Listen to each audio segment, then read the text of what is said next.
If you want to follow along, please turn in it to Luke chapter 8. This is where we'll be spending our time. This is an interesting text in that Luke records two miracles together. And he puts the one of the miracles kind of in a parentheses as he tells the story of the first miracle. But what we're going to do, I'm going to separate them out instead of having the whole story. So we'll bypass one of the miracles. Jesus just went to the land of the Gerasenes and healed the demoniac there. And now they're coming back to Galilee, and there are people just waiting for him on the shore. The people of Galilee love him. Isn't that interesting? He left the Gerasenes and they couldn't wait for him to go away. He comes back to Galilee and they're looking for him. And by the way, I wanted to say something for those of you who weren't here last week. I spoke about some of the things that we have that really unopened the door with regard to the supernatural. We were looking at the demoniac. And I spoke about things that we see in our own lives as fetishes, things that we deem have some kind of power in the world, like a rabbit's foot or a St. Christopher or something that we might wear. And I spoke about the fact that they have no power whatsoever. They're just things to wear. I want to be careful, though, because some people just like to wear such things because they like them. So don't misunderstand. I'm not criticizing that. There was nothing intended that way. It was just to say, these are just objects. And if we invest in those objects' power, then we crack open a door that we really don't want to open. So that was all I was saying. I hope that's clear. If anybody's got a question about that after the service, I'll stay and speak with you about it. But is that clear for everybody pretty well? Everybody's just staring at me, so I guess it's okay? Okay. All right, good. All right. Luke chapter 8, I'll begin reading in verse 40. When Jesus returned, a crowd welcomed him, for they were all expecting him to come back.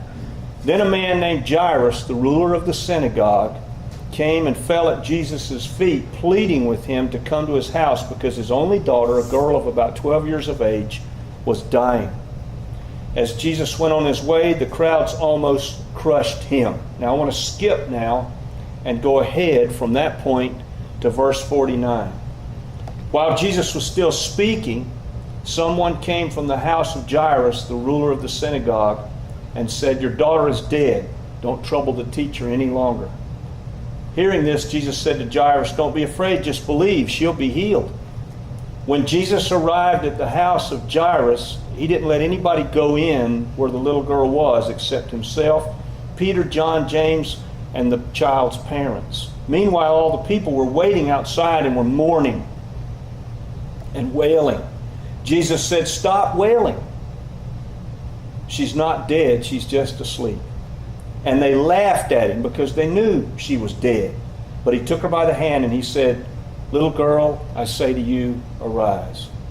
Her spirit returned to her at once. She stood up, and Jesus told her parents to give her something to eat. Her parents were astonished, so he ordered them not to tell anybody what had happened.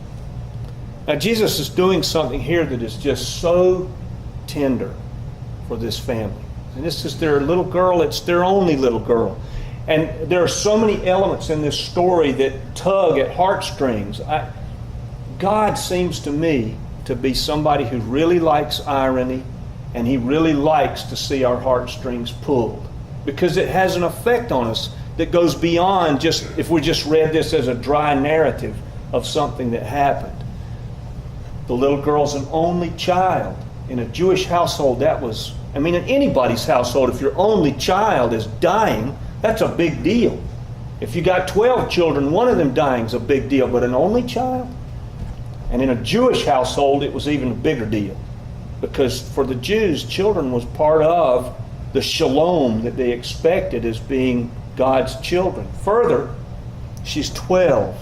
Now that might not mean a lot to us, but in a Jewish household it meant a lot, because that means this little girl is coming to the age where she's going to be betrothed, and this family is looking forward to having their family blended with another family. Mary, it is thought by most scholars, was about 14 when Jesus was born. 14, 15 years old. So what seems odd to us was not to them. It was a very common thing that a little girl would be betrothed at 12 years old. So there's a lot going on.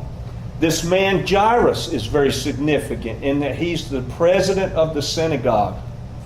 That's a very high station in Jewish society. When I first came here to this church, you all were meeting at 8:30 in the morning. And what was happening was the preacher at Victory, Eric Schneider, would come over here at 8:30 and do the church service, and then you guys had your Sunday school afterward. Well, I got the phone call from Ed while I was on a ladder on a house in Blackshear, 25 feet off the ground with a paintbrush in my hand, and the phone rings, and I pick it up, and it's Ed. I didn't know Ed from James O. High Pocket, but it was Ed. He started talking to me and asked me if I'd be willing to come this Sunday at 8:30 because the guy that was doing the preaching here needed a break. That's how it was put to me. I said, sure. So I came here. Now when I got here at 8:30, I had no idea what to expect. I sat down about where KG is now, or maybe Tyler, I don't remember now. I was on that side, I do remember that. Ed got up and orchestrated the entire service. The call to worship, the first hymns, the announcements, the conversations, the second hymn, and then Ed would get up and he would say, Brother Rip, it's time for you. And I would come up and do the sermon. And then when I sat down, Ed came back up and led the closing of the service. That's what Jairus does. He does the whole service. He's responsible for the building. He's responsible to orchestrate the service. He's responsible to put the scrolls out so that they can be accessed by whoever's coming in to teach. There's a message here, I think, in this text that goes a little beyond just what the text might say to us about the little girl, and it's this. It doesn't matter who you are. Sometimes very precious things can be taken away. Becky and I were watching television this week. We don't have cable, as you well know by now. I've probably said it 1,000 times. But anyway, we have internet TV. And so we can watch whatever we want when we want to watch it. So on a weeknight, we're watching Sunday Morning, which is a show that comes on Sunday morning at 10 o'clock in the morning. And there was an episode on this show about Ted Turner. Now everybody knows who Ted Turner is, the founder of CNN. He's a billionaire. Did you know that Ted Turner is the second largest landowner in the United States? He might be the second largest individual landowner on the planet. That's how much land he's got. He's a powerful guy. We were watching this episode and we discovered that Ted Turner is losing his mind. He owns half of Atlanta. Probably does. And so here's this guy with all this money to show this family. He's got a huge family, all these children and grandchildren and great-grandchildren. And Ted Turner has a form of dementia where he is slowly losing his mind. He knows it. Doesn't matter who a person is. Things that are precious to us can be taken away. This tragedy here just becomes amplified. All right, think of it. Jairus, the synagogue ruler, he goes and he finds Jesus coming in off the boat into Galilee, runs up to Jesus in front of this whole crowd of people and falls down in front of him. Gets Jesus, they turn around, they start toward Jairus' house. Now when Jairus left the house, his little girl was dying. They're on the way back, and all of a sudden they hear in the distance the wailers. You see, in the Jewish time, we've talked about it before, when someone was dying or died, when they died, you had people on standby that you had paid who would come and wail when the death occurred. And then they would get into the funeral procession and they would wail to the cemetery. Jairus is coming in the distance and he hears the wailing. He knows exactly what that means. That means his dying little girl is now dead. Just imagine what he's thinking. He's thinking, if I could have just got to Jesus sooner, or how his heart just fell. His only little girl, his 12-year-old only little girl in this Jewish household, they're wailing. That means she's dead. She's dead. And Jairus, he comes and falls at Jesus' feet. He lets go of every agenda he has as the president of the synagogue, because for him, the only thing that matters is he wants to see his little girl made well. And somehow, doesn't explain that to us, he believes that Jesus can do that for him. It reminds me so much of Psalms, where David, in Psalm 51, he's just messed up in a big, big way. It's bad enough that he, the king, I don't think they had binoculars back then, but he's looked over there at the next roof and he sees Bathsheba taking a bath. Now, every time I read that account, I scratch my head and I say, what's she doing on the roof taking a bath in the middle of the day? If he can see her, probably she can see him. And nobody's got binoculars, so what's going on with that? But anyway, he does what he does with Bathsheba, but that's not bad enough. She gets pregnant, so he has her husband murdered. He's done a bad thing. I mean, if we were so hard on President Clinton for what he did, and rightly so. But what if he'd have had Monica Lewinsky's father murdered? Right? We would think pretty ill of that. Here's David standing in front of God, and God knows all of that. Remember, Nathan comes in and points that finger at David and says, you're the man. And David writes that psalm, a broken and contrite heart you never turn away. I guarantee you Jairus' heart was broken and contrite. And sure enough, Jesus doesn't turn him away. Jesus listens to him. Now there's a tenderness here, but it raises a lot of questions for me. One question is, I know that when this is taking place all over Palestine right now, there are other families losing their children to sickness, or their spouse, or whatever. They're losing, people are dying all over Palestine, but Jesus is here. And I just look at this and I say, how did Jairus come to the conclusion that somehow Jesus could do this for him? I mean, you'll notice, maybe they knew about the widow of Nain's son. I don't know. Maybe they had some knowledge of that, but I doubt it, because if you get a map and you see where Galilee is and you see where Nain is, they're quite some distance apart. They don't have radio or anything else, so there's no way for them to know. They come to the house. The wailers have started. The girl is dead. And Jesus says, she's not dead, she's just asleep. And everybody laughs at him. Because they don't know really about Jesus. And they don't know what he's capable of. I would love to know. I guess I have to wait till I'm in heaven to find out. How did Jairus know that Jesus could do this? That Jesus could heal his daughter? Now, there are commentators that say that when Jesus says the little girl's not dead but asleep, these commentators say that that's the miracle. That Jesus just had an insight into the fact that the little girl was not dead. I don't like that. Because look, the text says she's dead. D-E-A-D. The people are wailing. These people, primitive though they may have been, they know what death is. They know when the body stops moving, the breathing stops, and there's no heartbeat, you're dead. And this little girl has died. They all are aware of that. And Jesus understands death more than anybody in that place. Have you ever thought about this? C.S. Lewis says this.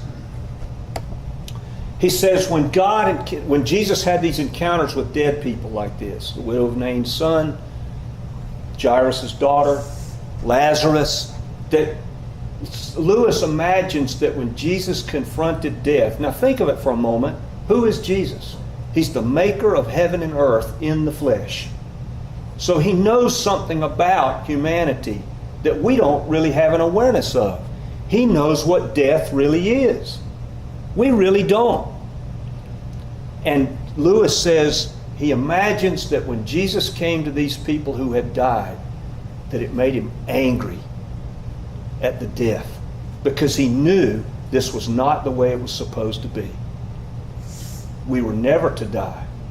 And so he comes at this moment of death with a different perspective than any of us have. Now, when he goes into the little girl's room, he takes Peter, James, John, and the parents, and that's it. This is because, if you go back and read in your Old Testament, you'll see that the testimony of a witness is only established with 2 or 3 other witnesses. If you hear a testimony about something, you need 2 or 3 other witnesses with you in order to establish that testimony. And then Jesus does something he's not supposed to do. Did you know that? When Jesus comes into the room, he reaches down and he grabs the little girl's hand. This is a corpse. No Jew is supposed to touch a corpse. They become unclean. And this is a rabbi doing this. But he bypasses that. He touches the little girl's hand. She gets up. And I love what he does here. I don't know why Luke recorded this. I'd have to just guess at this. But this is what I think. You take it for what it's worth. He says, bring her something to eat. Why did he do that? I'm imagining this Jewish mother. All right, the little girl's been sick for a long time. We don't know how long, but this didn't happen yesterday. She's dying. Now she's died. And then Jesus comes, and now she's alive again. Can you imagine that mother's heart? I mean, sick, dead, and now she's back. And Jesus says, why don't you go in there and fix her something to eat? I'm thinking this mother probably goes, whew, I got something to do with my hands. Because I'm telling you, if you've gone through all this, you're going to be looking for something to think about besides everything that's going on around you. Now, what I find fascinating about this text, and this is where this funnels to you and to me, it doesn't say anywhere that a bunch of people got born again because of this miracle. Nowhere. Doesn't say anything about the crowd of people other than they laughed at Jesus when he said the little girl was asleep. You would think, and I would think probably, that if you saw somebody get up out of a coffin or you saw a dead person stand up just because of a word given by a believer or Jesus himself, you would think that people would just be falling down to become born again. That's what we think about miracles. When you think about it, when I think about a miracle, I think, man, if God would heal this person in the hospital, think how many people would become born again if he would do that. Apparently not. Here it happens right in front of these people, and there's not one word about an evangelism explosion here in this house. Not one word. I'm going to say there's something here being revealed to us about our own human nature, and that is this. There is an insatiable desire for the miraculous. Once we see one, it doesn't take long before we want another, and then another, and then another. So we think that somehow the miraculous is going to produce growth in us as followers of Jesus. And I'm just going to say that is not so. It will not. The miraculous will do one thing for sure. It'll make us want another one. I mean, after you've seen one and you're thinking, man, if I pray for so-and-so, there's going to be a miracle here too. I mean, I know how it feels to me. I'm just going to want them. I'm going to want to see this stuff over and over. And you know what? If God doesn't deliver, it's going to be disappointing to me. I remember when I was in grade school, some of you know this about me, some of you don't. Up until I was 4 years old, I was sick all the time. Never well. My parents didn't know what to do. My mother had taken me to all the pediatricians in Waycross. They just said, we don't understand why he's sick. So my mother, bless her for this, she had been reading some articles in some magazines that talked about allergies. You see, when I was a kid, allergies were not known. It was not a known science. So she took me to Emory in Atlanta, and I went to an allergy specialist. When I got there, they wanted to test me. Well, back then, I don't know how they do it now, but back then it was not a pretty thing. Here you are, imagine yourself 4. Imagine one of your grandchildren, 4 years old, put you on this table, tell you to take your shirt off. You take your shirt off, and another person wheels a cart in. And I remember, as I'm standing here now, I can see the cart, I can see the tray, I can see the white towel, and I can see 125 glass syringes laying on that towel. They're bringing them for me. They did that every day for 3 days. 125 to 150 skin tests. What it was a syringe, normal glass. Back then they were glass. Little needle about that long. And what they would do is they would take, and inside the syringe was something that I was allergic to. It would be like green beans or pollen or dog dander or cat hair. And they would inject that under my skin, 125 of them each day. And just imagine being 4. It's kind of scary. You know, you see that big tray and then they start sticking you with them. Well, they found out that they sent us home with I remember the blue notebook they sent my mother home with. And in the blue notebook were just page after page after page of what I could not have. Then there was a little page at the front that told what I could have: oatmeal and rice and green beans and beef. I could have water, no eggs, no wheat, no peanuts, no nuts of any kind, no shellfish. Imagine if you don't have eggs and wheat, what you cannot cook. So my mother had to make special things for me to take for lunch when I went to grade school. For the first 2 years in grade school, I took a special lunch. And I hated it because I'd see my friends all around me with Little Debbie, you know, and I can't have Little Debbie because it's got wheat and eggs in it. There was a friend of mine who was my best friend in school, all through grade school. And his mother, I don't know how this happened, his mother packed an extra bologna sandwich for him every day. And he started giving it to me. Now, look, I'm not supposed to have it. But I was old enough now that I figured out how to sneak stuff that I wasn't supposed to eat because it tasted a whole lot better than what my mother was packing in my lunch. So for weeks, I got this free bologna sandwich. Jean would just hand me the sandwich. And then one day we sat down at lunch and there was no sandwich.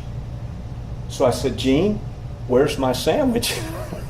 And Jean says, Mom didn't pack one today. And these are exact words. I remember it. I'm sitting there looking at Jean. He's looking at me. I said, but you owe me a sandwich. And Jean just started laughing. He said, I don't owe you a sandwich. I don't owe you anything at all. He was right. But you see, that's what the miracle does for us.